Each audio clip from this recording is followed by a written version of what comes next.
Assalamualaikum warahmatullahi wabarakatuh, sahabat cinta Islam Channel. Tujuan manusia diciptakan di dunia ini tidak lain dan tidak bukan adalah untuk beribadah kepada Allah Subhanahu wa Ta'ala. Walaupun pada kenyataannya banyak manusia diberikan tugas untuk mengemban amanah oleh Allah Subhanahu wa Ta'ala sebagai khalifah di muka bumi ini. Akan tetapi, itu semua tidak menyebabkan manusia melalaikan tujuan utama mereka diciptakan, yaitu hanya untuk beribadah. Maka sebagai seorang muslim, hendaknya kita mengkreasikan setiap perbuatan yang kita lakukan agar bernilai ibadah kepada Allah Subhanahu wa Ta'ala. Allah Subhanahu wa Ta'ala berfirman, "Dan aku tidak menciptakan jin dan manusia melainkan supaya mereka mengabdi kepadaku." Al-Quran Surat Az-Zariyat ayat 56. Dalam ayat lainnya Allah Subhanahu wa Ta'ala berfirman, "Padahal mereka tidak disuruh kecuali supaya menyembah Allah dengan memurnikan ketaatan kepadanya dalam menjalankan agama dengan lurus, dan supaya mereka mendirikan sholat dan menunaikan zakat, dan yang demikian itulah agama yang lurus." Al-Quran Surat Al-Bayyinah ayat 5. Sebab Allah memerintahkan kita untuk beribadah kepadanya dalam hal ini adalah sholat, adalah karena di yaumul hisab nanti sholat adalah amalan pertama yang akan dihisab oleh Allah Subhanahu wa Ta'ala. Ini menunjukkan bahwa betapa pentingnya ibadah sholat yang dilakukan 5 kali dalam sehari ini. Rasulullah SAW bersabda, "Sesungguhnya pertama kali yang dihisab atau ditanya dan dimintai pertanggungjawaban dari segenap amal seorang hamba di hari kiamat kelak adalah sholatnya. Bila sholatnya baik, maka beruntunglah ia, dan bila mana sholatnya rusak, sungguh kerugian menimpanya." Hadis riwayat Tirmizi. Di samping itu, sholat merupakan salah satu cara kita berkomunikasi langsung kepada Allah Subhanahu wa Ta'ala. Itu sebab salah satunya Allah memerintahkan wajibnya sholat bagi kita, khususnya umat Islam. Akan tetapi, tahukah kalian, ada banyak orang-orang yang rajin dalam sholatnya, tapi kelak di akhirat mereka masih tetap masuk ke dalam api neraka. Lalu, apa sebenarnya sebab mereka sehingga masuk ke dalam neraka itu? Mau tahu jawabannya? Simak ulasannya dengan menonton video ini hingga akhir. Sebelum lanjut, bagi kalian yang belum subscribe, silahkan untuk menekan tombol subscribe terlebih dahulu. Aktifkan lonceng notifikasinya.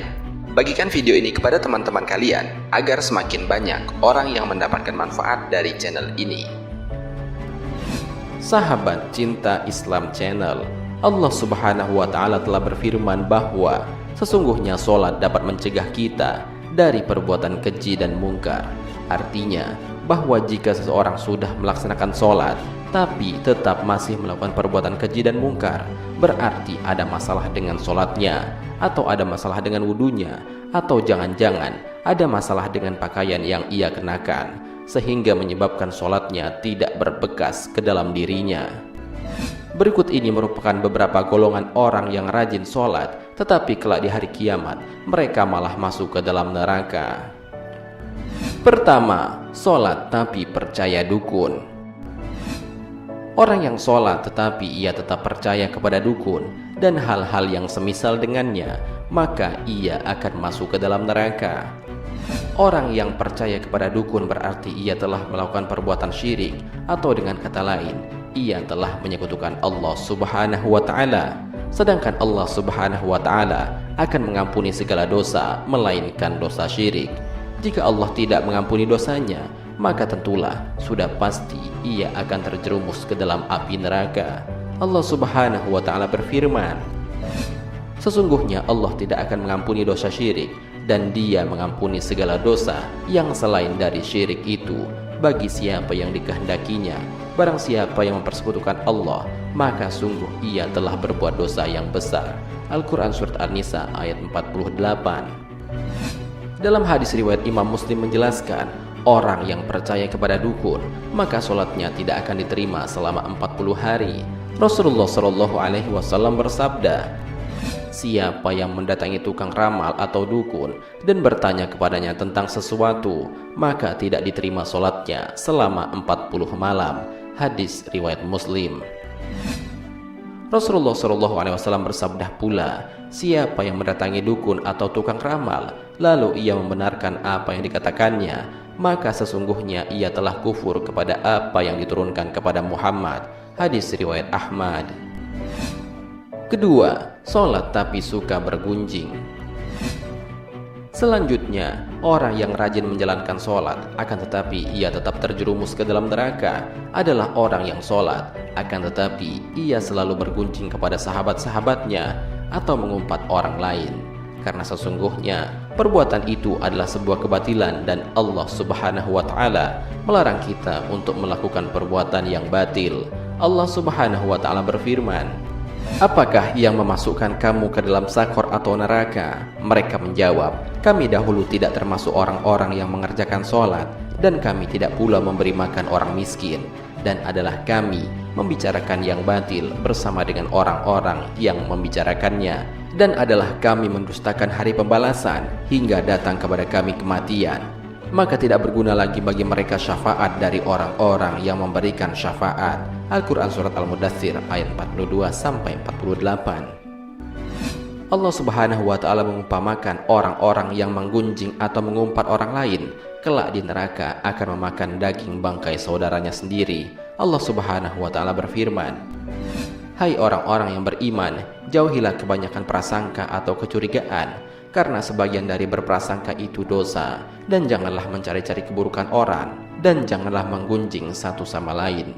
Adakah seorang di antara kamu yang suka memakan daging saudaranya yang sudah mati?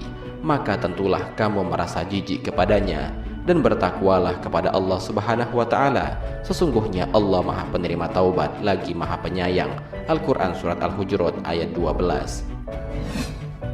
Ketiga, sholat tapi mengabaikan anak yatim. Ajaran tentang saling tolong-menolong dan berkasih sayang kepada sesama sangat dijunjung tinggi dalam agama Islam. Hal ini terbukti adanya perintah berzakat yang diperuntukkan bagi orang-orang yang membutuhkan sesuai syariat Islam. Orang-orang yang sholat tetapi ia masih tetap mengabaikan anak yatim adalah termasuk dalam golongan orang-orang yang mendustakan agama dan kelak akan dimasukkan ke dalam neraka oleh Allah Subhanahu wa Ta'ala. Allah Subhanahu wa Ta'ala berfirman, tahukah kamu orang yang mendustakan agama? Maka itulah orang yang menghardi anak yatim dan tidak mendorong memberi makan orang miskin. Maka celakalah orang yang sholat, yaitu orang-orang yang lalai terhadap sholatnya dan berbuat riya dan enggan memberi bantuan. Al-Quran Surat Al-Ma'un ayat 1-7. Maka orang-orang yang sholat tetapi tidak mau menolong orang miskin, mengabaikan anak yatim, dan enggan menolong sesama adalah termasuk dalam orang-orang yang celaka. Sehingga sekalipun ia ahli ibadah, maka ia juga dapat masuk ke dalam neraka karena ia menyia-nyiakan anak yatim. Allah Subhanahu wa Ta'ala berfirman, apakah yang memasukkan kamu ke dalam sakor atau neraka? Mereka menjawab, kami dahulu tidak termasuk orang-orang yang mengerjakan sholat, dan kami tidak pula memberi makan orang miskin. Quran Surat Al-Mudaththir ayat 42-44. Keempat, sholat tapi suka berdusta. Berdusta merupakan salah satu dosa besar dan diancam siksa yang pedih di akhirat kelak. Di zaman seperti ini, kebohongan tampaknya sudah menjadi suatu kebiasaan di kalangan masyarakat. Padahal sekecil apapun sebuah kebohongan akan tetap dianggap sebagai dosa besar. Meskipun ada seseorang yang rajin sholatnya, namun apabila lisannya suka berbohong, maka sholat dan ibadahnya akan sia-sia semata. Karena kebohongan itu akan menghapus amal-amalnya. Dan apabila ia mati dalam keadaan tidak bertaubat kepada Allah, maka dia akan dimasukkan ke dalam neraka. Hal ini sebagaimana yang disabdakan oleh Rasulullah SAW. Dari Ibnu Mas'ud radhiyallahu anhu ia berkata, Rasulullah SAW bersabda, hendaknya kalian berkata jujur. Sesungguhnya kejujuran itu menunjukkan kepada kebaikan, dan sungguh kebaikan itu menunjukkan kepada surga. Seseorang yang selalu jujur dan tetap dalam kejujuran hingga ia pun ditulis di sisi Allah sebagai orang-orang yang jujur. Jauhkanlah diri kalian dari kebohongan, karena sungguh kebohongan itu menunjukkan kepada kefasikan atau kemaksiatan, dan sungguh kefasikan itu akan menunjukkan kepada neraka. Seseorang yang selalu berbohong dan tetap dalam kebohongan hingga ditulis di sisi Allah sebagai seorang pembohong. Hadis riwayat muttafaqun alaih. Kelima, sholat tapi minum minuman keras. Hal ini sering kita jumpai di kalangan masyarakat. Banyak sekali orang yang melakukan sholat tetapi suka minum minuman keras. Ini akibatnya apabila menganggap sholat hanya sebagai rutinitas semata, sehingga dalam melaksanakannya tidak dibarengi dengan hati yang ikhlas. Minuman keras adalah segala jenis minuman yang memabukkan, dan minuman semacam ini sangat dilarang oleh agama Islam. Kebanyakan orang yang sholat belum tentu bisa terhindar dari minuman keras ini. Rasulullah SAW juga melaknat orang-orang yang berhubungan dengan minuman keras. Untuk itu, sebagai umat Islam, wajib hukumnya untuk menghindari khamar dan menjauhinya, dan segeralah bertaubat apabila pernah meminumnya. Karena meskipun sholatnya rajin, tetapi apabila suka meminum khamar, maka neraka akan menjadi tempat kembalinya. Rasulullah SAW bersabda, barang siapa minum khamar, pasti Allah memberi minum kepadanya dari air panas neraka jahanam. Hadis riwayat Al-Bazar. Sahabat Cinta Islam Channel, demikianlah penjelasan mengenai orang-orang yang mengerjakan sholat tapi di akhirat ia tetap akan dimasukkan ke dalam neraka oleh Allah Subhanahu wa Ta'ala.